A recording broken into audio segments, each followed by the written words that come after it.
Good evening, everybody. I'd like to welcome you to the Village of Lake Bluff Board of Trustees Committee of the Whole meeting. In the absence of Lake Bluff Village President Regis Charlot, I, Village Clerk Rafi El Shamas, will call the February 26th meeting to order.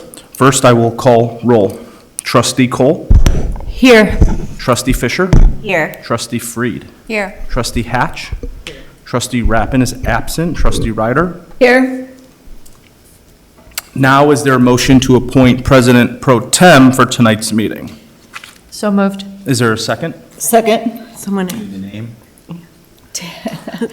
Mary. No. I'm moving for Taryn Fisher to act as our village president for tonight. Is there a second for that? Second. This is a voice vote. All those in favor?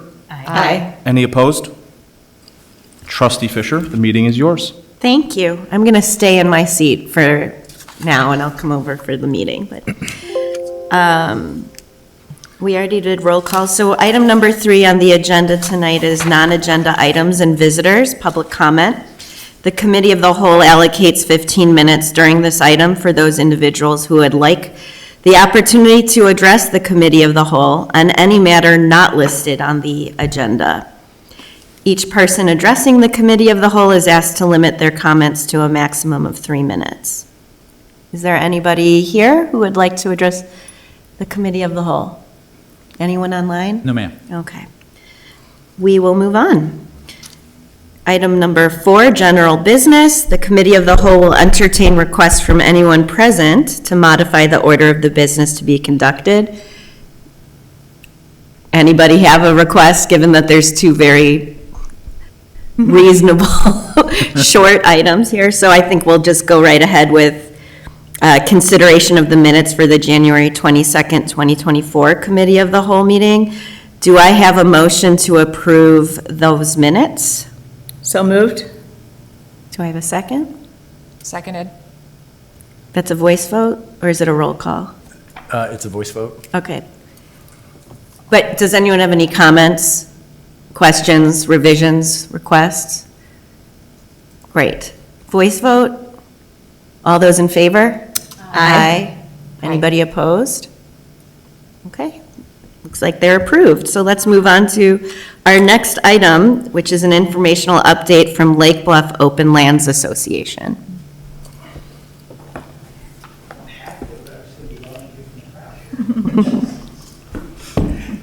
Evening, everybody. Ben Miller, President, Lake Bluff Open Lands Association. Michelle Moradchik, reluctantly, our Natural Areas Coordinator and Volunteer Coordinator. Thank you for your time tonight. I just wanted to take a few minutes, maybe a couple more than a few minutes of your time, just to give you an update on our work that was accomplished in 2023 and a preview of some of the work we hope to accomplish in 2024. With that, thank you. Here are the numbers from 2023. I will direct your attention to the total number of hours spent, as it is staggering at nearly 1,000 hours spent. And this is just on village concerns and village properties throughout Lake Bluff. There is a completely different spreadsheet for Park District properties and our own properties. So 3,000 hours spent in the Skokie Reserve, Ravine Preserve, Rockland Wetlands /176, and the Bike Path Prairie. Most of which, you can see, was spent in the Skokie River and Water Preserve. Those of you that were present for our presentation last year will remember that we did receive some substantial grant funding for work in the Skokie Reserve, removing invasive species and revegetation with natives. A large part of that went to that project in particular. Next slide, please. Just a little bit more in depth, it was an IDNR grant for the removal of what we have dubbed the wall, which was 4 acres of buckthorn along the back end of the Skokie Reserve, abutting McLaren Lane. And I'd like to thank Glenn for showing up tonight, representative from McLaren. He can attest to all the work that has been done adjacent to his property and how much better it's been the past couple months. Absolutely. Thank you, sir. Much appreciated. This included invasive removal, prescribed burns, and then last fall replacement with 273 native trees and shrubs as part of what we called Oaktober. We drew out, what was it, something like 65 students from both Highland Park and Lake Bluff to assist with the planting, so it was quite the event. And then in 2024, we intend to reseed the remainder of the 4 acres with ground cover, oats, things that will carry prescribed fire in the future that will allow us to maintain it with natives as opposed to reverting back to the invasive species that have since been removed. Just past today and tomorrow, we have a contractor in there doing some work on our behalf, revitalizing the trails, removing some of the trees that are kind of a little bit outside of our volunteers' purview, but work continues. That's the end of it all. Just an overview of what the Skokie Reserve is. It's the stretch between 176 and then goes all the way south to the carriage path that kind of borders Witchwood Lane. Thank you. And then below that falls Oriole Grove, the Lake County Forest Preserve property. So I just have a quick question. Sure. I was there this morning. So parallel to that carriage path is a ridge that's, I think, always been there. It's Yes. like, and then now on top of it, there's some hay or something, it looks like. Are we planting? We put seeds in, that's an erosion blanket. Ah, all right. Rarely do you have an opportunity to observe something and get an answer within 12 hours. So thank you. That's why she's here. She has all the answers. I knew she would. I knew she would. It's pretty amazing out there. Just every time I go out there, it's a new place. It's a whole new world from it last year. really and is. The transformation in the next year, 2, 3, 5 years is going to be astonishing. Yes. So, stay tuned. Just a visual of what the wall looked like before. All of that green is buckthorn, not oaks, not maple, well, not decent maples. Norway maples, which are not great, but has since been removed. If we go to the next slide. Some of the operations that have taken place, these are actually included in the presentation last year, but I'll revisit them because I love them. Exhibits of tall grass restoration, doing the mowing of all the buckthorn down, and then following it up with prescribed fire. The before and after is quite astonishing. Obviously, this was taken before any trees, shrubs, or anything like that were planted. A little bit different today, more different as we get into the growing season. Plenty of work days with volunteers and staff to make up that 3,000 hours that we spent out there. A big thanks to all of our student volunteers who are out there planting, whether they be 5 years old, 15, 20, 95, it doesn't matter. They're all just as valuable to us. Next slide. Yeah, and just some more glamour shots. Our October planting event, this is kind of the palette we worked from, and we based this on the Landscape thematic plan. thematic landscape plan. Thank you very much.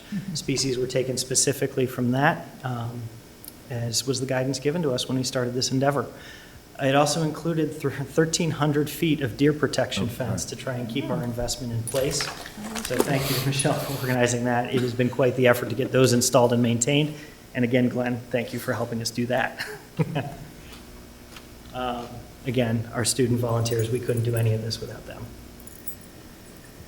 In 2024, we are actually pursuing additional grant opportunities in partnership with Lake County Forest Preserve and Lake Forest Open Lands, kind of collaborating to form kind of a larger, I'll say pack, but the more acreage we can put together in a proposal, the more access we have to larger grant possibilities and greater funding, hopefully. This would include revegetation, trail enhancements, and accessibility improvements. Things that we'll look to the village for, permits for things like boardwalks in areas that otherwise get flooded and reduce accessibility to the general public, replacement of the bridge that currently is in sore need of repair in the Jawa section, kind of at the north end of the preserve. And we'd love to install a butterfly observation platform on one of our newer trails, so stay tuned for that. In addition, I'm going to back up one sec. Previous, please. We would like to improve the access from McLaren Lane. It is frequently, since we did this clearing, it is a more active entryway for the preserve from the adjacent neighborhood, much more inviting. We would like to improve on that to guide people into the preserve on a formal trail as opposed to having them kind of pathfind their own way, possibly through some adjacent yard. Did we ever get the Thursday, okay, fair enough. And then lastly, acquisition of private properties. 2 of the parcels that platted out in the Skokie Reserve are still private, so we'd love to get those in our hands so we can pursue further preservation status under the IDNR. So this is a visual that shows at the north end in yellow is our Lobola Skokie Preserve, the village Skokie Preserve. Green is Lake County Forest Preserve, and red is Lake Forest Open Lands Skokie Reserve. So altogether, something around 210 acres, which just exceeds the threshold for some of your moderate-sized grants. So it would be excellent to get that kind of collaboration underway. Ben and I have had and Michelle have had conversations recently about this area and Lobola's fantastic work at the preserve and how it's evolved to the point now that it makes sense for us to pursue a grant working with Lobola and some of these other neighbors to plan for this area. He's talking about improving access. We've got residents here that are seeing people use it, and I think it would be helpful to involve the neighborhood in that planning exercise. The Lake County Forest Preserve District did a planning exercise a few years back for the Oriole Grove, and so they have a concept plan. I'm not certain of La Fola's planning status, but I actually have that. Yeah. Sorry. I didn't get, you may not get it yet. We're meeting with the 3 agencies are actually meeting on Wednesday this week. yeah.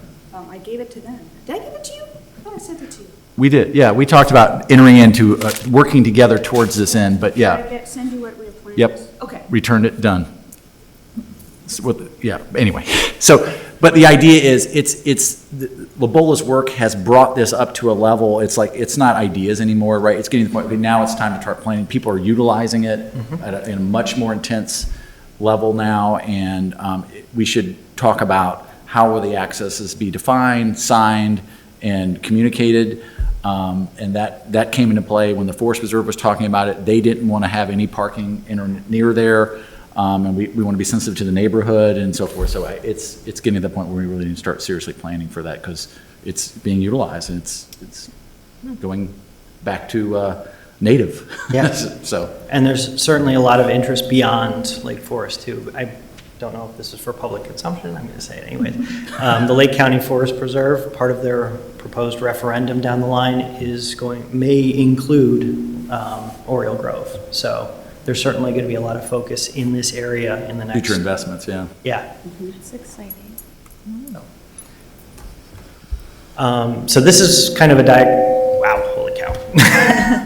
This is a diagram of what the preserve kind of looks like now, the proposed improvements we want to make. You'll see that little blue, that light blue line is kind of the access point we're proposing off of McLaren. Do I need to get closer or further away? The back of house measure, Claire's gonna.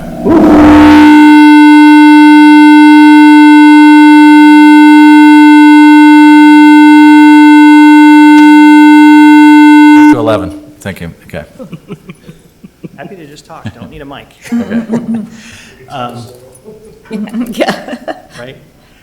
So the orange are the existing trails. Red are improvements that we have made or want to make in 23, 24, and possibly even into 25, including the bridge up by Jawa on the north end, a boardwalk on the southwest side to raise it out of the floodway, and then a new trail that we're working on right now, actually leading up to an equinox burn we're going to be doing later in March, to kind of give you a vista of the south end of the preserve. And then again, the blue is the access off the McLaren. We have gotten some feedback from residents over the past, I would say, 12, 24 months, interested in clearing additional buckthorn on abandoned rights-of-way, I'll call it, which is in yellow. Those are where city streets would have been had this been platted out into a subdivision. Right now, they're just kind of buckthorn buffers between 2 houses, and there is some interest in getting rid of those. So that is something, it's not part of the Skokie itself, therefore outside of the scope of what we can do, but certainly the village would absolutely have some interest in getting rid of that to support what we've done in the preserve and assist with the neighbors who have their own efforts to get buckthorn out of their own property. The last time we talked to the neighbors, they were like, yeah, we think we want that, we need to think about it, but, Cool. Yeah. Glad the conversation's being Yeah. had. And this is just a quick shot. You can see all the footsteps. If you go to the next slide, it highlights it. This is, so Glenn's house is actually in white on the left-hand side. All the buckthorn on his side has been cleared. The buckthorn in the village right-of-way was cleared over there. And you can see where people have created their own deer path into the Skokie, which is off into the foreground. So just making that a more formal setting, so you're not going into someone's driveway, which I know there's an easement, but, you know, just make it more accessible and inviting to people so they know that, hey, this is where you should be entering and not straying from the path. And that'll lead me to our Equinox bonfire. So we did this last year. It was really good to get a lot of the neighbors out to kind of do an open house and show them what we were doing, as well as, you know, an experience that you wouldn't necessarily have, you know, your average residential property in Lake Bluff. So we call it our Equinox bonfire, or Big Burn 2. I know that's your favorite term for this, Michelle. We'll be out there all day, March 10th, from 8 a.m. to 3 p.m. We've taken basically all the vegetation we've been clearing, pile it up, and we light it up and have some hot dogs, some bagels. There's probably going to be music. We'll find out. Yeah, come on out if you got some time. It'd be fun. Ravine Preserve. So this is north of Sylvan Road between Evanston and then Moffett on the east end. It goes further, but functionally, yeah. Next slide, please. Minor invasive species control. We had an open house with an adjacent neighborhood. There was a lot of interest in revitalizing the management plan for this that Cliff Miller drafted back in '95. He has since, I guess, re-blessed the plan. Really no changes, just understanding that the trees are now bigger, and therefore these invasive species are now going to be more stark and dramatic when they come out. So that has been done, drafted, given to the Park District, and we want to pursue additional grants both for education and outreach, as well as land management. So we're still looking into that right now. I know the village has attained their tree inventory along Sylvan. We're urging the Park District to obtain that throughout the park itself, I guess you could say. So we're working on that with the Park District. Slow process, very slow process. Rockland Wetlands in the 176 corridor is still under contract, I believe, with Pizzo to manage. Is that right, Drew? Yep. For 2024 as well, or did that end in no, 23? this is the final year. Final year, so we get that for 24 as well. For Lobola's part, we just do a little bit of oversight, try and manage for invasive species that otherwise weren't accounted for in that contract. Rockland Wetlands, which is the property just southeast of the rec center, continue to monitor it. Do need to, at some point, pull that all together in one MOU so the entire stretch is part of our agreement to maintain and oversee after that. I imagine once this contract is done with Pizzo and Associates, then we'll get around to that. Bike Path Prairie, not a whole lot needs to be done there. It's a fantastic little parcel and kind of self-managing. A lot of, yeah, still have her weeds. I know you spend time. Next slide, please. Just a little history tidbit here. So that many, many moons ago, when that was the corridor for the rail car that went through there, that the slope, the gentle slope that runs, north to south, that was fill material that I don't know where it came from, but our Public Works has affectionately called it the moonscape, because like if you stick a shovel on the ground, you're going to hit asphalt, concrete. It's just bad fill. And how do we know this? Because we've tried to grow trees there. Not happening, huh? And we planted a couple more, and that's exactly what we ran into. Yeah, so that's why the prairie is a great surface treatment, Yes. because it's not going to go deep. No, it's not going to go deep, and we found that out the hard way. If you go to the, yeah. So we did, early in '23, we did have some prescribed burns there. A little bit harried with the road right there, but everything went great. Really well done. Thank you. And we did plant a couple of oak trees right by the underpass over by Green Bay Road. Thank you to Nick Wehrmeyer, Courtney, thank you. Courtney and her crew, they've been with us. Lake Forest High School students have been with us, helping us run our social media, get, groundswell of volunteers, great kids, and they've been out there pretty much every weekend that we've been out there since probably late 22, so holy cow. Thank God they have energy. As I said, prescribed burning, some tree and shrub planting, but that's about it for that parcel. And with that, any questions? Cool. Till next year, y'all. Thanks, Michelle. Thank you Thank both you. so much. Yeah, thank you. Do we want to hear from you, Glenn? Do you want to share anything with us today? I'm just happy with the progress I've seen. I mean, we bought our home just over a year and a half ago, and when we did, the buckthorn and overgrowth and everything else was basically from the back of the house all the way through, through the, what they call it, the wall? The wall. Through the wall. So it was pretty unmanageable. We did our part on the front half of it, and having seen everything happen on the wall all the way down, it's really been enlightening. And as everyone has really mentioned, that surface traffic of walking through their driveway, the neighbor's driveway, and into the back is very regular now. And I know one of the days before we did our clearing and before that was cleared, I made an attempt to go, well, one day I went through there and it was no problem because somebody had mowed it. And then later on in the season, somewhere around August, I walked through there and I literally nearly got claustrophobic, just like the grass was 12 feet tall and it was just like this. I know it's out there. Keep going, I know it's out there. But yeah, seeing how much progress has been made in just a short time since I've been here is really enlightening and really, I really appreciate all the work that these guys have done. That's awesome. Yeah, we're very lucky. Thank you. Yeah. Well, if there's no more questions or comments from the board, I think it's time we adjourn this committee of the whole meeting. Do I have a motion to do so? Second. All those in favor? Aye. Any opposed? Okay. This meeting is adjourned, and we will reconvene at 7 o'clock for our regular board meeting.